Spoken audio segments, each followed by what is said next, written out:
Mais uma semana, mais uma Fujima's Feira e obviamente mais um vídeo aqui no canal. E meu Deus do céu, ainda bem que eu tô começando a fazer live reagindo a esses capítulos, porque olha, isso daqui foi uma montanha-russa muito insana. Eu não quero enrolar vocês, então bora conversar logo que temos muita coisa pra falar aqui. O capítulo 198 recebeu o título de Eu Sou a Kiga-chan. E quando eu vi isso eu falei, ahá, a Fame vai voltar, obviamente, a gente já tava esperando isso. Afinal de contas eu sempre vim aqui e falava pra vocês, gente, não tirem o olho da Fame, tem algo importante que ela vai fazer. Mas assim, eu estava meio certo e meio errado, mas calma, vamos com calma. A Morte, depois de ter perdido aquela luta, começa a falar pro Chainsaw Man falso para ele olhar no bolso da saia dela, que ela possui 2.000 ienes em sua carteira, e sendo assim, aquele Chainsaw Man falso poderia pegar tudo que ela tem só para deixar ela viver. E eu acho muito engraçado o que o falso fala aqui, porque o Fujimoto faz questão de ressaltar ainda mais o quanto esse personagem acaba sendo uma caricatura da justiça. Ele, mantendo sua pose, diz que dinheiro não tem valor nenhum para ele, que aquilo é só um pedaço de papel, que seu valor não passa de uma ilusão criada pelo governo. Isso daqui é genial. E isso só traz mais desespero para aquela cabeça falante ali. Aquele demônio continua dizendo que ela não sabe nada sobre conspirações governamentais, mas ela sabe que ela precisa salvar a humanidade. Ao ouvir isso, o Chainsaw Man falso contra-argumenta, questionando se ela realmente vai seguir esse rumo de salvar as pessoas, mesmo que isso signifique trazer a morte. E a gente percebe que o semblante dela fica um pouco mais sério ouvindo tudo aquilo. O Fausto ainda continua, dizendo que aquela ideia de salvação é simplesmente um massacre de toda a humanidade, com essa ideia de apagar o sofrimento e a raiva através do fim da vida. Aponta isso enquanto se gaba, dizendo que ele e o demônio da justiça já sabem de todo esse plano. E aqui temos um discurso bem poderoso e, de certo modo, um tanto utópico para todo aquele universo de Chainsaw Man. A figura do falso diz que um demônio como ela não consegue entender por que as pessoas continuam vivendo mesmo naquele mundo infernal, revelando que o motivo das pessoas continuarem é porque aquele mundo ainda está transbordando de esperança, e se autoafirma mais uma vez de toda a sua importância, ressaltando que Chainsaw Man veio do inferno para proteger a esperança da humanidade, consequentemente para arrastar seres como aquele demônio para as profundezas do inferno. E continuamos observando essa cara de espanto daquela demônio, ostentando toda essa postura heróica, aponta que ela não deve entender o desejo de fazer justiça, já que até então ela é o demônio da morte. Ele fala isso em alto e bom tom. E aqui o Fujimoto fez uma escalada, né? Ele trouxe a personagem, a gente começou a teorizar, ainda não tínhamos certezas que de fato ela era a morte. Aí o penúltimo capítulo deu uma boa confirmada. E aqui tivemos essa outra fala, mas calma que o capítulo só se iniciou. Aquele demônio que estava todo jogado no chão se regenera e percebemos que algumas formigas foram mortas ali perto. Sendo assim, basicamente ela sugou a vida daqueles seres e se regenerou. E aqui começamos a ter um monólogo bem interessante dessa nova personagem. Ela diz que ela é aquela que devora a vida, aquela que salva através da morte, que ela faz parte dos 4 cavaleiros mais temidos pela humanidade e pelos demônios. E aí o Fujimoto simplesmente joga tudo pro alto e revela que na realidade essa personagem é o demônio da fome. Ela se apresenta e diz que ele pode chamar ela de Kiga-chan. E eu tenho certeza que todos vocês ficaram com uma cara de completo choque. Mas calma que tudo só vai ficar mais intenso. O Fausto Chainsaw Man não tá entendendo aquela situação. Ele começa a questionar, tipo, fome? Kiga? E a Kiga, ela não para. Ela continua dizendo que agora ela entendeu os padrões de ataque daquele ser, assim como também os alcances de seus movimentos. Porém, antes dela conseguir iniciar novos ataques, a figura do Fausto Chainsaw Man faz tudo que a gente mais queria. Ele interrompe ela gritando, calma aí, querendo alguma explicação. Tenta confirmar mais uma vez se ela é o demônio da morte. Ela diz que não, ela é a irmã. Mas antes de conseguir continuar sua fala, a nossa até então conhecida como Fame aparece ordenando que eles caiam. E assim acontece, percebemos uma gravidade empurrando os dois personagens ao chão. E voilá, a nossa chefe voltou. O demônio da queda aparece, revelando que foi ela mesma que fez esse ataque e questiona qual seria o pedido da Fame. E aí temos esse close muito interessante da personagem em cima de uma grade, toda a cidade atrás dela, sem mostrar o seu rosto, algo que me remeteu diretamente uma das capas internas que temos esse destaque da Iori e a cidade atrás dela. A nossa já conhecida Fame diz que ela vai deixar ao gosto do chefe. E aqui mais uma vez a Queda faz essa brincadeirinha, né? Ela mata uma porrada de humanos e ainda mata uma girafa e traz tudo aquilo para fazer o prato dela. O famoso salteado de sangue de humanos e de girafa. E aqui temos a confirmação de que a nossa conhecida Fame na realidade é o demônio da morte. Infelizmente aquele Faustin Salman descobriu tarde demais aquilo. O demônio da morte acaba se desculpando para a verdadeira Kiga ou verdadeira Fame, ressaltando que ela pegou emprestado só por pouco tempo o nome da sua irmã. A Fome desesperada ressalta que se a irmã dela tem algum sentimento pela humanidade, ela deveria morrer naquele momento. E aqui temos uma cena um tanto creepy. A morte escuta tudo aquilo, começa a desabotoar sua roupa, ergue a sua saia e mostra pra gente que o meio do seu corpo é completamente vazio. Ela diz que ela jogou todos os seus órgãos fora e mesmo assim ela não conseguiu morrer. E dessa forma bem perturbadora o capítulo se encerra. Mas meus amigos, bora lá que temos muitas coisas para conversar. Primeiramente, essa nova personagem que de fato é o verdadeiro demônio da fome. Pra quem lembra, quando ela apareceu, eu disse pra todo mundo aqui no canal que bora lá gente, calma, que talvez ela não seja o demônio da morte, que ela poderia sim ser a reencarnação do controle ou algum outro demônio que só tem um olho parecido com os cavaleiros. Essa segunda teoria era um pouco mais fraca, pois a gente viu que todas as figuras humanas dos cavaleiros possuem esse olho. Mas eu não vou ser injusto aqui e falar que eu sempre sabia que realmente não era a morte. Tipo assim, eu realmente acreditava no início, mas foi passando os capítulos e a gente foi percebendo que tava tudo se encaixando pra ela ser a morte, e eu fui acreditando nisso mesmo. E quando veio essa revelação, o Fujimoto simplesmente brincou com minha cara. E eu tenho certeza que brincou com a cara de todo mundo. Realmente ele preparou de uma forma muito inteligente. Ele fez questão de trazer toda uma escrita muito poética que se encaixa perfeitamente com o conceito da morte, com essa ideia dela ser analítica, sutil, bastante empática e arrogante também, fraca fisicamente. Então realmente toda essa temática conversava perfeitamente com a morte. A questão é que realmente isso também conversa e muito com a fome. Toda essa ideia da fome ter toda essa empatia e de certo modo querer acelerar o processo, realmente trazer um caminho mais rápido para a morte faz bastante sentido, já que a fome é uma das coisas que mais castiga qualquer ser vivo. É uma morte prolongada que acontece aos poucos. A pessoa vai se tornando cada vez mais fraca, chegando em um nível a qual acaba implorando pelo fim do sofrimento. E agora falando fisicamente de seus poderes, faz bastante sentido ela ser mais fraca e ao mesmo tempo ter esse poder de sugar a vida de qualquer ser vivo. Ok, beleza. Agora a gente também tem a visão do Faust de Salman que fica um pouquinho mais delicada agora. Porque, bora lá!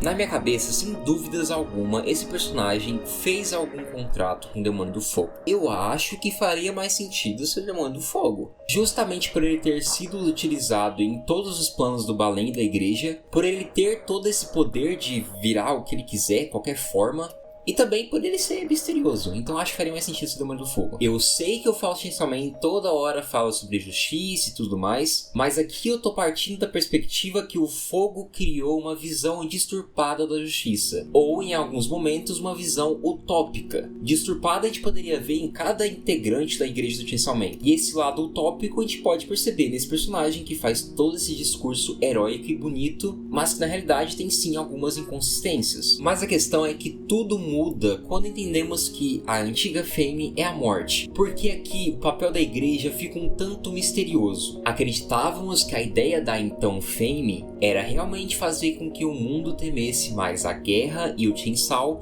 para poder ter algum tipo de arma contra a morte. Então na cabeça de todo mundo eu tenho certeza que fez todo sentido tudo que a gente viu a igreja fazendo. As imitações do Chainsaw Man, a destruição, a desestabilização de diversas nações com o Demônio da Queda e obviamente toda essa ferramenta que foi o controle de massa daquela sociedade, de pessoas que viraram crentes cegas sobre ideais que estavam muito disturbados. Então realmente o plano da Fame conseguiu sacrificar muitas pessoas em prol de um plano maior, aonde conceitos como Chainsaw Man e a guerra se tornaram muito mais poderosos e de certo modo banalizaram um pouco mais a morte. Mas Não ficou um pouco estranho ver a morte atacando o Falso Chainsaw Man aqui? Tipo assim, bora recapitular. O Falso Chainsaw Man definitivamente estava trabalhando pra morte. Supondo que ele seja esse carinha aqui, ele até apareceu na televisão. Realmente acho que quem conversou ali com a Fêmea então foi o Demônio do Fogo, dizendo que ele é o corpo, né, da igreja. Mas, caraca, o que a Fêmea queria com esse Falso Chainsaw Man então?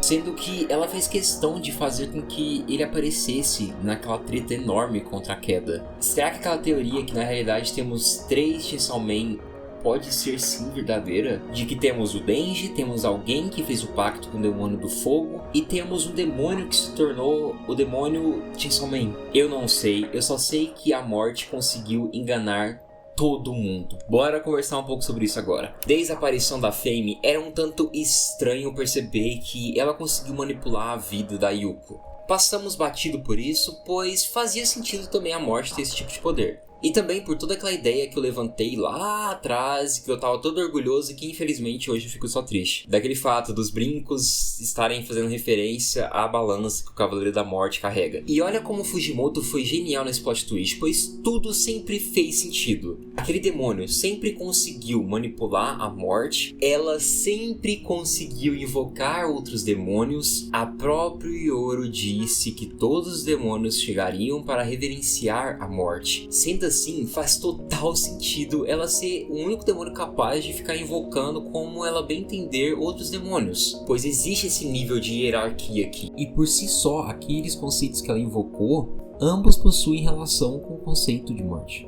E faz ainda mais sentido o fato dela ser toda calma, silenciosa e apenas uma observadora. Obviamente que ela estava ali mexendo seus pauzinhos, óbvio. Mas no grande geral, ela estava ali observando todos, calada. A morte de fato é silenciosa. Ela é sim discreta, ela faz tudo na surdina. E até um detalhe bobo, que era a ideia de que o demônio da fome não para de comer, ela sempre tá com fome. Aqui ganha outro sentido, já que ela não tem órgão nenhum.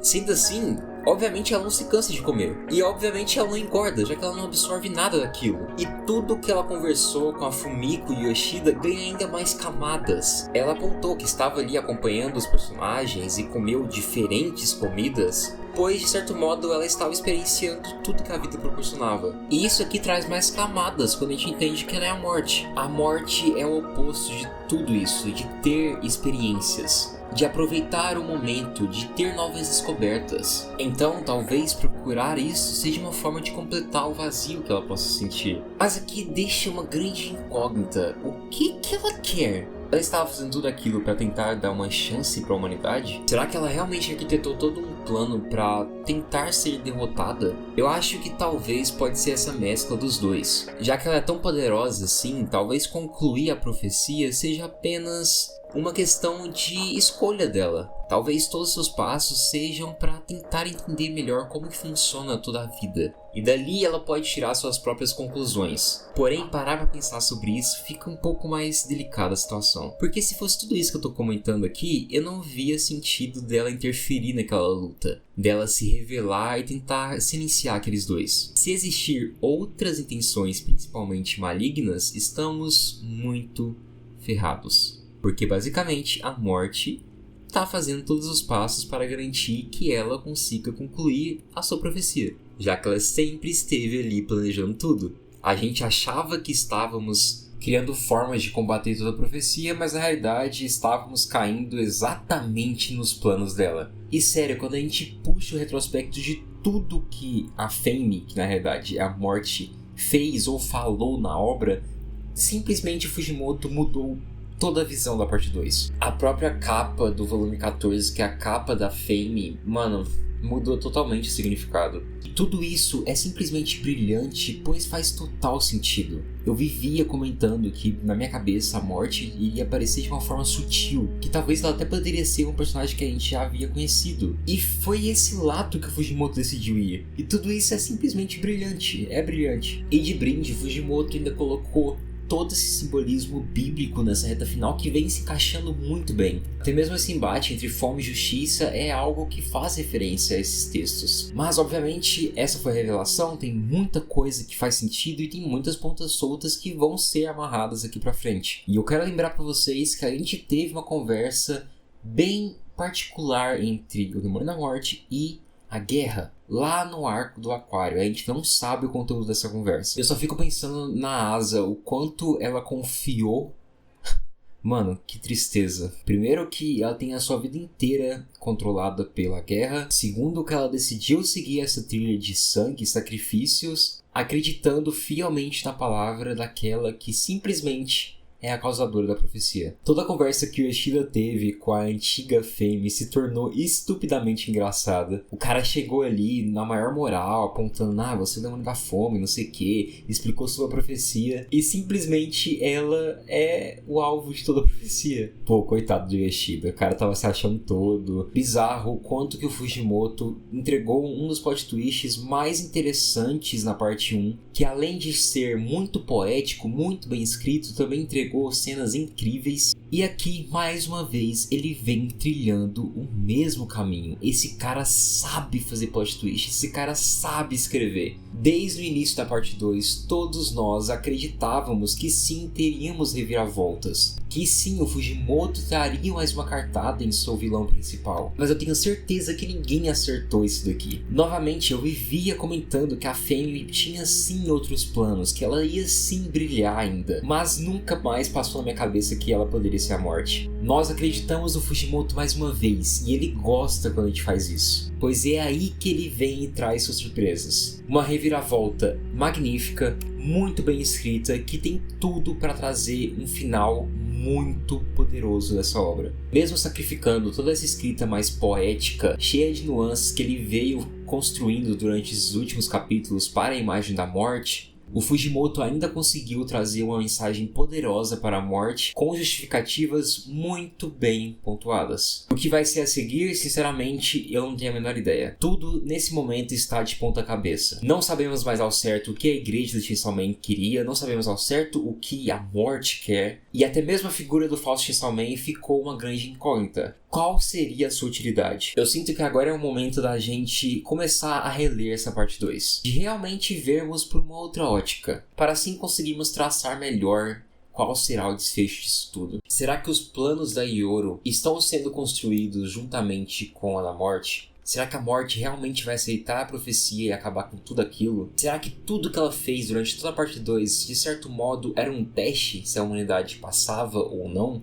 Ou será que ela finalmente quer morrer, para assim trazer sentido à sua vida, já que vida e morte são complementares? Eu não sei, eu só sei que esse capítulo foi realmente incrível. A semana recém começou, a gente vai ter que correr atrás de conversar bastante e tentar entender para que lado que essa obra vai. Mas é isso, a melhor coisa de Chainsaw Man sempre foi essa cabeça surpreendente e criativa do Fujimoto. 1º de abril de 2025 foi o dia que o Fujimoto decidiu brincar com a sua fanbase. Ele ama brincar com a gente, com todos os conceitos, e foi justamente isso que ele fez. Sinto que depois de tudo isso aqui, a gente vai voltar a ver mais a Asa e o Denji.